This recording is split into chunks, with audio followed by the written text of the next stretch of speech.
also known as a saline lake, is a term used to refer to a large body of water that has a higher salt and mineral content than other normal lakes.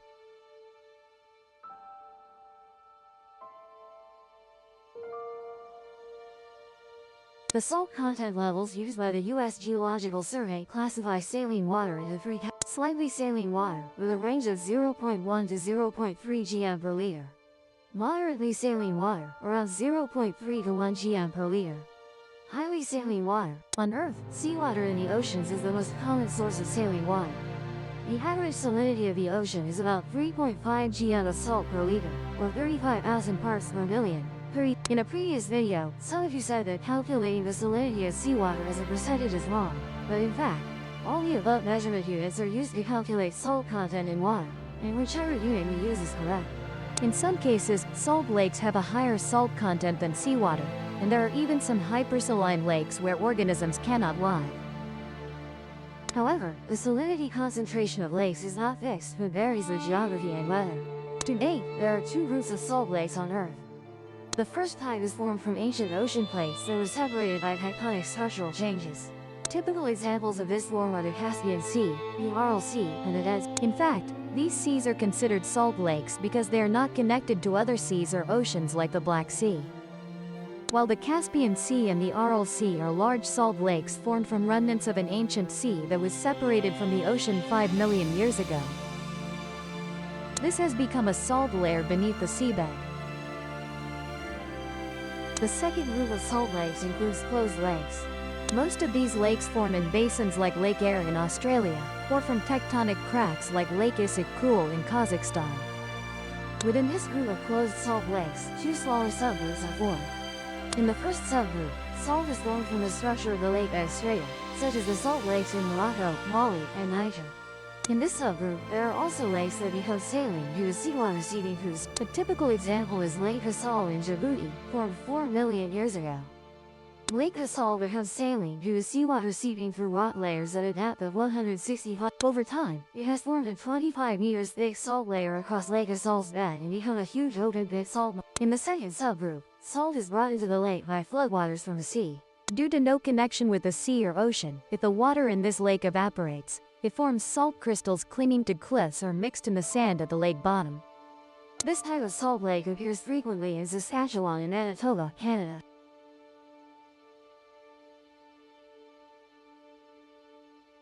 Top 8 largest salt lakes in the world.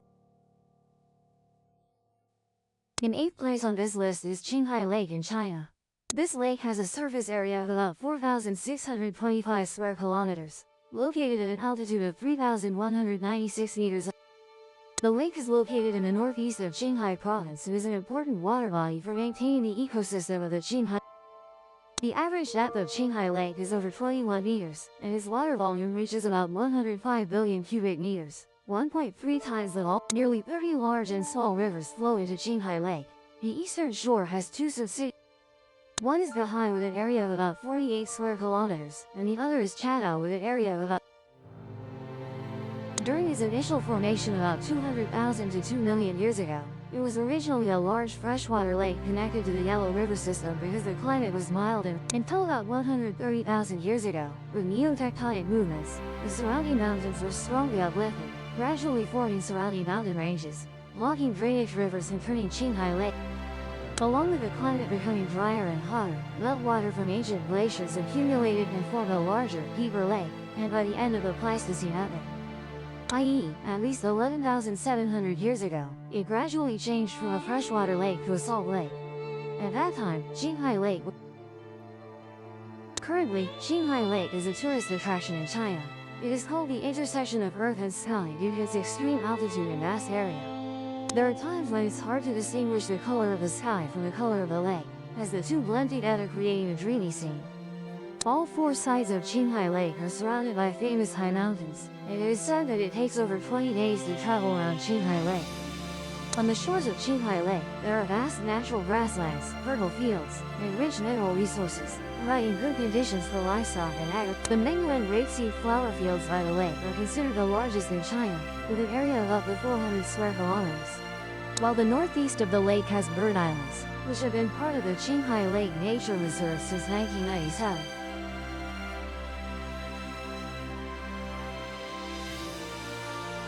Seventh place is Lake Ecological in Kazakhstan. This is a lake located on a mountain at an altitude of 1,607 meters above sea level, and is the second largest mountain lake in the world, after Lake Titicaca in South America, with a surface area of 6,230. Lake Ecological was originally an inland basin in the northern part of the Tian Shan Range, also known as the Heavenly Mountains, a mountain range in eastern Kazakhstan. Warm Lake.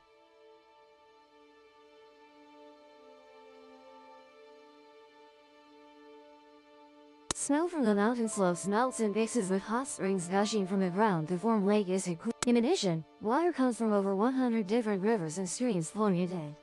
That's why the water in the lake, compared to ancient times, the water level in the lake is still about 8 meters higher. It is decreasing by about 5 centimeters each year due to.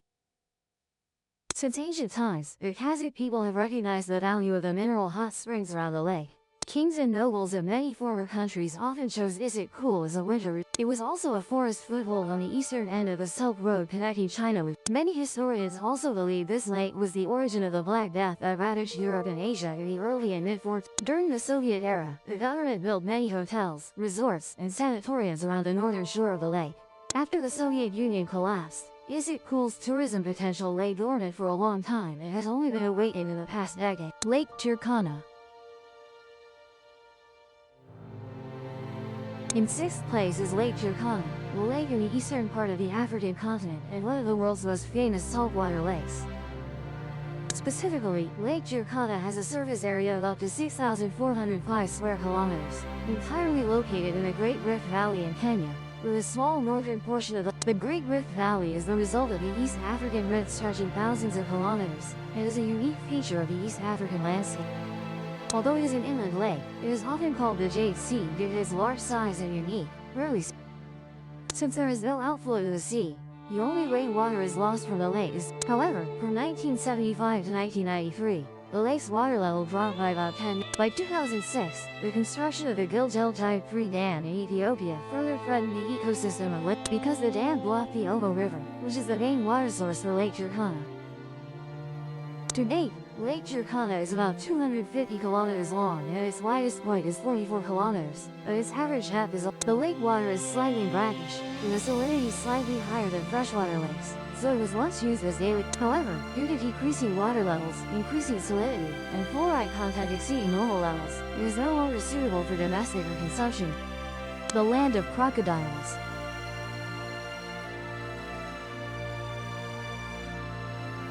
A notable feature of this lake is Central Island, also known as Crocodile Island, which is also a national park. This lake contains many active volcanic craters, continuously emitting steam. In addition, archaeologists have discovered many hominid fossils around Lake Turkana.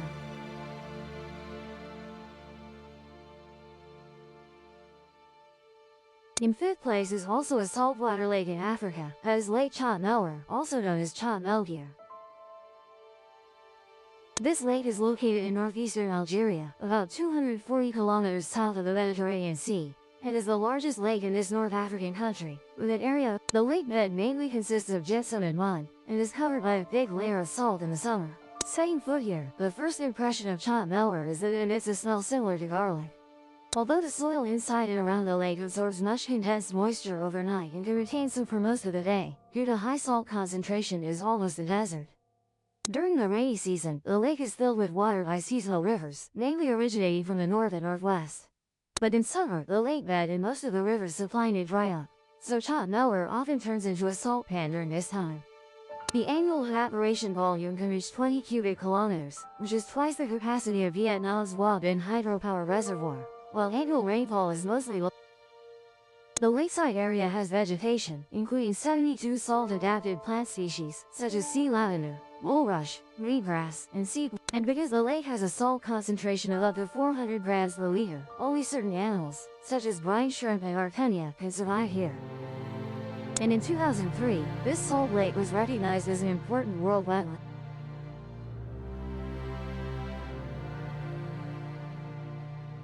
In fourth place is Chott El Jari, also called Chott El Jari.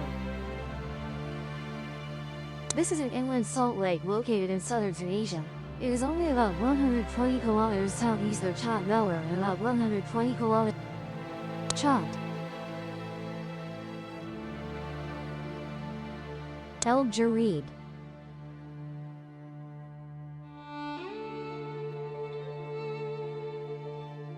S name can be translated as.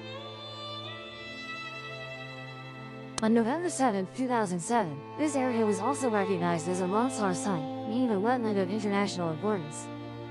Although it has a surface area of up to 7,000 square kilometers, Chat El Jareed dries up completely in summer to the extent that people can walk across the lake bed. However, because the salt layer is very thin and poses many dangers, the color of the lake also turns purple or green during this year. During the rainy season or winter, the lake bed fills with water from seasonal rivers flowing in.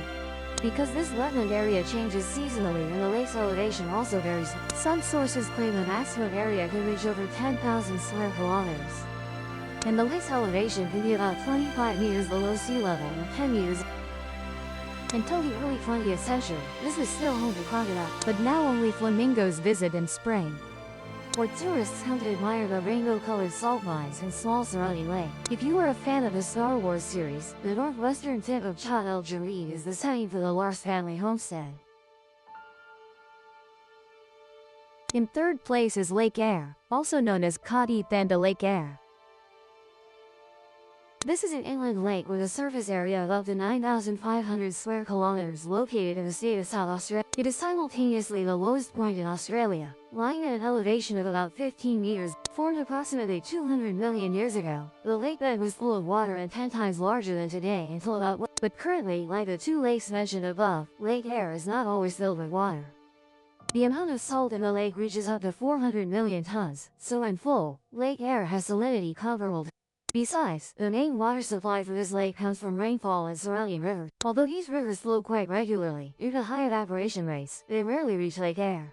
For example, Hooper Creek often evaporates completely by the time it reaches the water-absorbing area of Lake Conjay. After one of the most devastating floods in 1990, Hooper Creek reached the lake for the first time since 1960. Although on average, water flows into the lake once every 3 years, over the past 100 years, Lake Eyre has only been full 4 times, with the most recent being in 1974 when the lake. In 2019, storms caused unusually heavy rainfall in northern Queensland during early summer and autumn, leading to floodwaters reaching the northern part of the lake for the first. By May 15, 2019, water had filled nearly half of Lake Eyre's basin. In contrast to the bleak scene when the lake is dry, Lake Eyre is incredibly vibrant when full. Many species of wildlife come here to settle. They all come from the Queensland region, arriving to forage and breed. Afterward, they wait to return to their places of origin.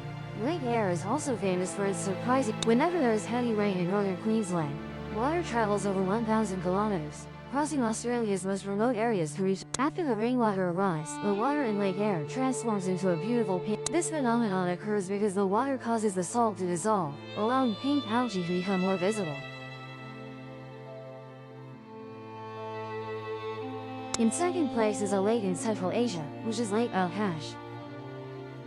This is an inland lake covering 16,400 square kilometers, located in southeastern. It lies at an elevation of about 340 meters above sea level, in the deepest part of the vast Balkhash Ecological. Currently, the lake's surface area and water volume change soon. Water levels rise sharply around June and July when snow melts in the surrounding mountains, and decrease significantly due to evaporation. Despite its large area, Balkhash has an average depth of only 5.8 meters and a total water volume of about 120 cubic kilometers.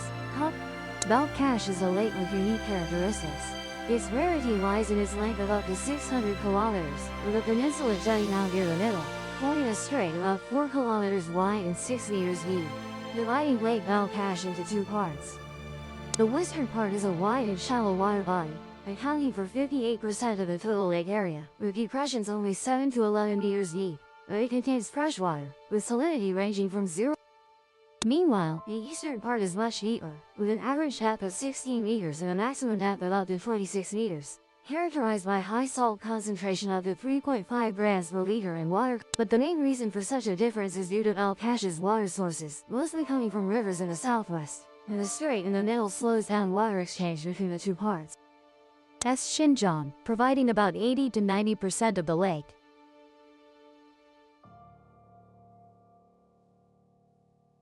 However, the construction of the Kashigi Dam in 1965, combined with the development of irrigation systems for agriculture in Xinjiang, significantly reduced the water.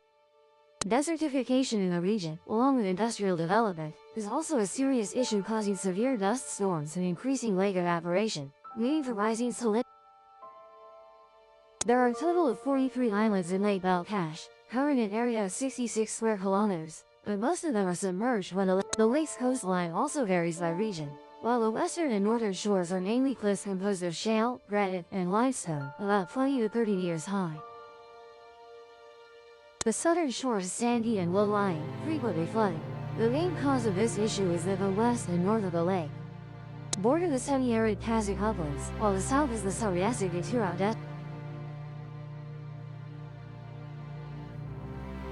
Previously, the position of the world's second largest salt lake belonged to the Aral Sea, an inland sea covering 68,000 square kilometers located but in the 1960s, the Aral Sea began to shrink after the rivers supplying it were diverted by Soviet irrigation projects.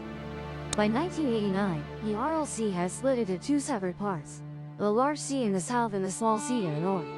Each part had salinity nearly 3 times that of the 1950s. By 1992, the total area of the two parts of the Aral Sea had decreased by half compared to the 1960s, to about 33,800 square kilometers, and the average. Although governments have made efforts to increase water inflow to the Aral Sea, by the early 21st century, the eastern part of the Aral Sea experienced the most rapid and severe decline, turning the area into the Aral. And according to estimates in 2007, the area of the Aral Sea was only about 10% of the 8 largest salt lakes and is considered one of the planet. The once thriving fishing industry in the region was devastated, bringing unemployment and economic hardship.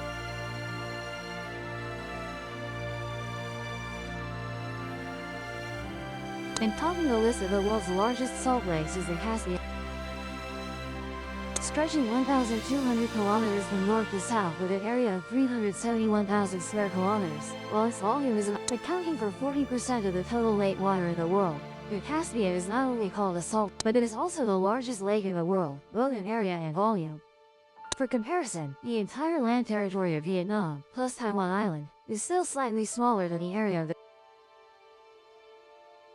Caspian Sea was once part of the ancient. About 11,000 years ago, tectonic plate movements separated the Caspian from the Mediterranean, turning it into an inland saltwater lake. The salinity of the Caspian Sea increases from 1 gram per liter near the Volga River estuary to 2 grams per liter in the Karabogas Gulf. Therefore, the Caspian is classified as brackish water, with an average salinity about 1/3 as seawater.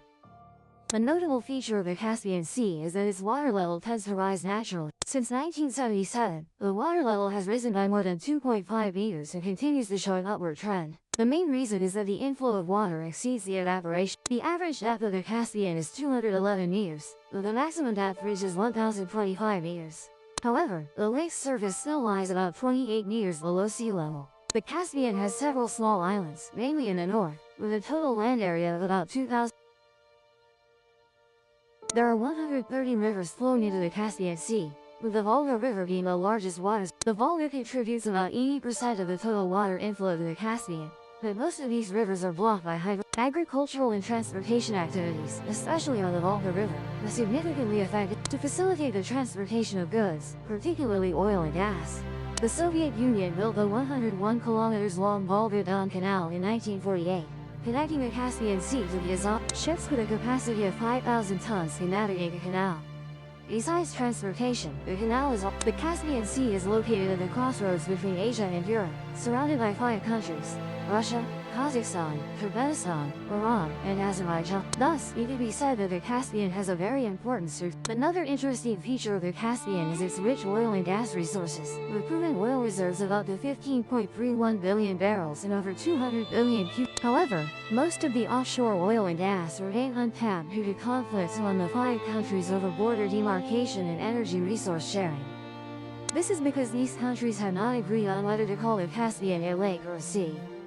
If called a lake, all resources would be divided equally among the 5 countries. If it is a sea, it would be divided according to the international law of the sea.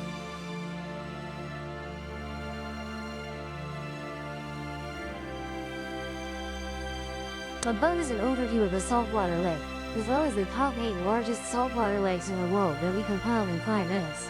We hope this video provides you with useful knowledge. Goodbye and see you in the next videos.